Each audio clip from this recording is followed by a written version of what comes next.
25% കിഴിവ് നൽകിയ ശേഷം ഒരു വിൽപ്പനക്കാരൻ 25% ലാഭം നേടുന്നു. വിപണി വിലയും ചെലവ് വിലയും തമ്മിലുള്ള അനുപാതം എന്ത്? നമുക്ക് കൃത്യമായിട്ട് ഒന്നിന്റെയും വില അറിയില്ലാത്തത് കൊണ്ട് അതിന്റെ വിപണി വിലയെ 100 കൺസിഡർ ചെയ്താൽ, വിപണി വിലയെ 100 ആയിട്ട് കൺസിഡർ ചെയ്താൽ അതിന് 25% ഡിസ്കൗണ്ട് കൊടുക്കുന്നു എന്ന് പറഞ്ഞാൽ 100ന്റെ 25% എന്ന് പറയുന്നത് 25 രൂപ. 25 രൂപ ഡിസ്കൗണ്ട് എന്ന് പറഞ്ഞാൽ അദ്ദേഹം സെല്ല് ചെയ്യുന്ന പ്രൈസ് 75 രൂപ. അപ്പൊ സെല്ലിംഗ് പ്രൈസ് 75 രൂപ, വിപണി വില അല്ലെങ്കിൽ മാർക്ക് ചെയ്തിരിക്കുന്ന പ്രൈസ് 100 രൂപ.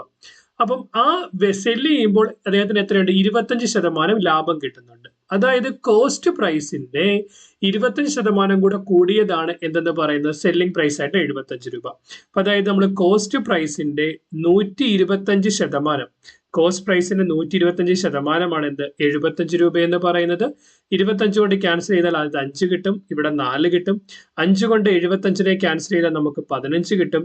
15 4 60. അപ്പം കോസ്റ്റ് പ്രൈസ് അഥവാ ചെലവ് വില എന്ന് പറയുന്നത് 60 രൂപയും വിപണി വില എന്ന് പറയുന്നത് 100 രൂപയും ആയിരിക്കും. സോ വിപണി വിലയും ചെലവ് വിലയും തമ്മിലുള്ള അനുപാതം 100:60.